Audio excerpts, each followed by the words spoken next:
Halo teman-teman, kita jumpa lagi di channel Pojok Kelas. Hari ini kita akan membahas tentang tematik dari tema 2, subtema 1, jenis-jenis usaha ekonomi berdasarkan bidang usahanya. Untuk Mupel IPS kelas 5 SD. Selamat belajar. Sebelumnya kita sudah mempelajari tentang ketampakan alam Indonesia. Ketampakan alam Indonesia yang sangat beragam itu membuat beberapa pekerjaan dari masyarakat itu berbeda-beda. Mari teman-teman kita pelajari beberapa kegiatan ekonomi di daerah pegunungan, dataran rendah, dan juga pantai atau laut. Apa saja ya teman-teman kegiatan ekonomi yang biasa dilakukan di masing-masing tempat? Mari kita pelajari beberapa jenis usaha berdasarkan bidangnya dari daerah pegunungan, dataran rendah, dan juga pantai atau laut. Bidang yang pertama adalah pertanian atau agraris. Tahukah kalian Indonesia dikenal dengan negara agraris? Tahu kenapa? Ya, betul sekali. Karena masyarakat Indonesia sebagian besar berprofesi sebagai petani. Profesi petani biasanya dilakukan oleh orang-orang yang berada di pegunungan dan juga ada di dataran rendah. Bidang agraris ini mencakup pertanian dan juga perkebunan. Jadi, perkebunan itu masuk ke dalam bidang agraris. Beberapa hasil dari bidang usaha agraris, yaitu pertanian dan juga perkebunan, antara lain adalah sagu, kelapa, padi, jagung, umbi-umbian, teh, kopi, sayur-sayuran seperti sayur kol, cabai, dan juga buah-buahan seperti buah semangka dan buah apel. Itulah hasil usaha di bidang agraris. Bidang yang kedua adalah peternakan. Peternakan ini adalah membudidayakan hewan dan kemudian diambil hasilnya seperti telur, daging, bulu, kulit, susu, dan yang lainnya. Sektor peternakan ini dibedakan menjadi 3, yaitu peternakan kecil, peternakan besar, dan juga peternakan unggas. Mari kita bahas satu persatu. Dimulai dari peternakan kecil. Contohnya adalah peternakan kelinci, peternakan domba, kambing, dan juga biri-biri.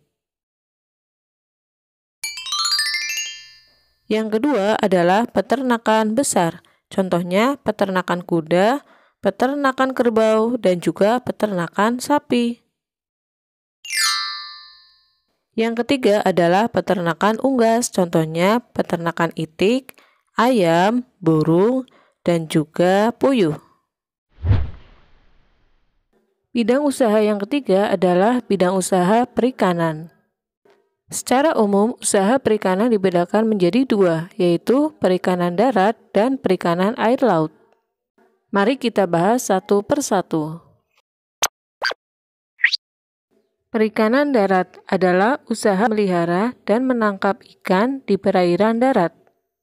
Perikanan darat terdiri atas perikanan air tawar dan juga perikanan air payau.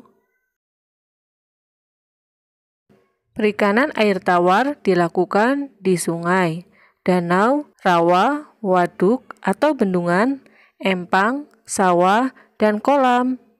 Jenis ikan yang dibudidayakan antara lain adalah lele, nila, mujair, gurame, dan juga mas.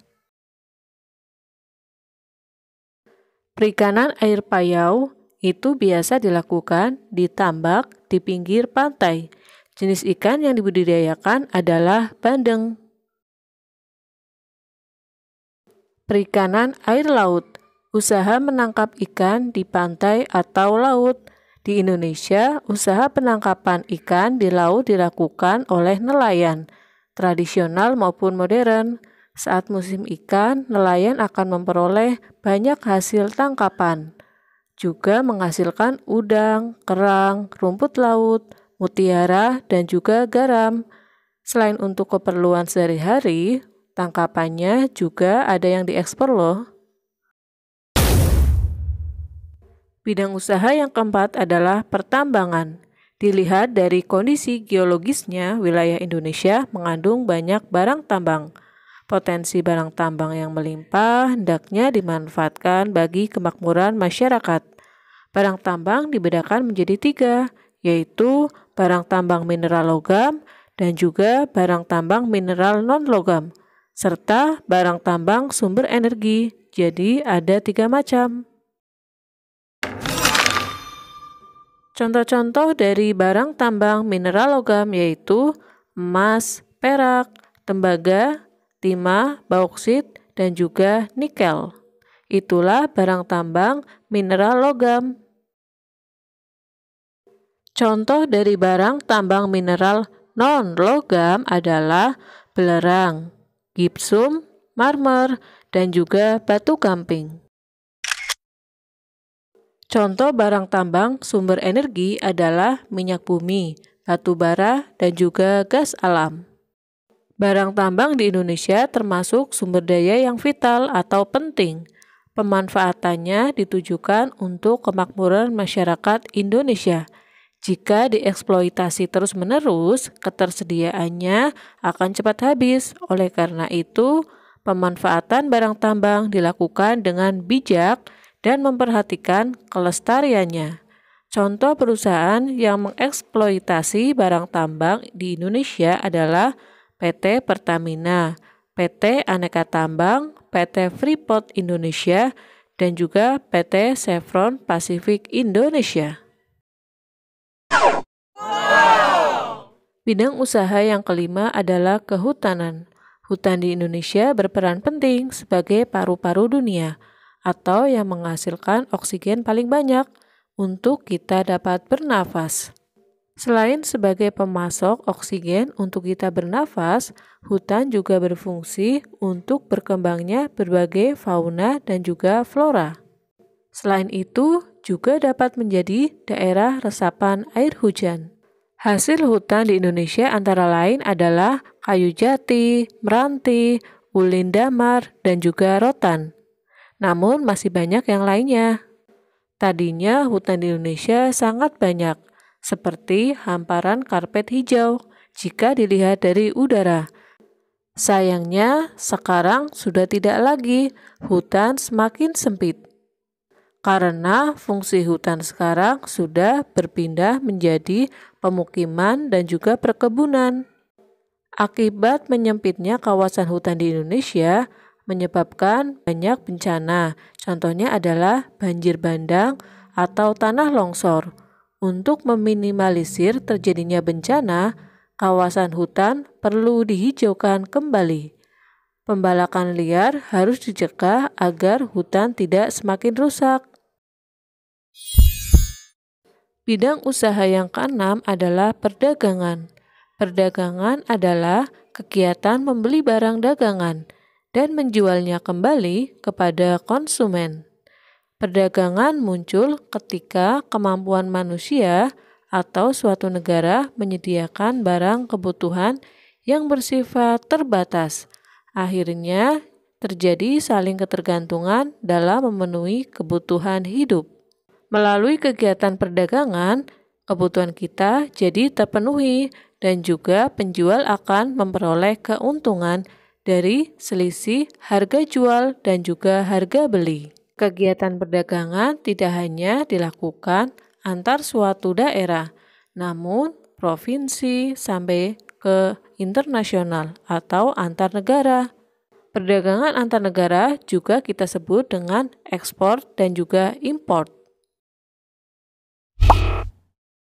Ekspor adalah usaha menjual barang dari dalam negeri ke luar negeri. Jadi, kita menjual barang kita kepada negara lain. Untuk import adalah kebalikannya. Kalau import itu adalah usaha memasukkan barang dari negara lain ke dalam negeri kita. Jadi, kita membeli barang dari negara lain untuk diri kita sendiri. Kalau ekspor tadi kan kita menjual kepada negara lain. Kalau import itu kita membeli dari negara lain. Kalau ekspor itu kita sebagai penjual, kalau import itu kita sebagai pembeli. Itulah ekspor dan import, kegiatan jual beli antar negara. Bidang usaha yang ketujuh adalah perindustrian. Perindustrian itu adalah kegiatan mengubah barang mentah menjadi barang setengah jadi atau barang jadi. Usaha industri ini dapat dilakukan secara perorangan atau kelompok. Usaha industri dapat dikelompokkan menjadi 3, yaitu usaha rumah tangga atau home industry, industri sedang, dan juga industri besar. Contoh industri di Indonesia adalah industri makanan, minuman, kosmetik, obat-obatan, garmen, serta elektronik. Masih banyak usaha industri yang lain. Usaha di bidang pariwisata. Usaha di bidang pariwisata lebih banyak di bagian jasa atau pelayanan. Contoh objek wisata alam adalah danau, pantai, bukit, pegunungan, gunung, suaka alam, serta flora dan juga fauna. Contoh objek wisata budaya adalah kesenian daerah, upacara adat, keraton, dan juga candi. Masih banyak ya, Indonesia sungguh sangat besar untuk usaha di bidang pariwisata. Berkembang sektor pariwisata menumbuhkan usaha-usaha penunjang jasa pariwisata. Antara lain adalah pengelolaan jasa penginapan seperti hotel, motel, wisma, dan losmen.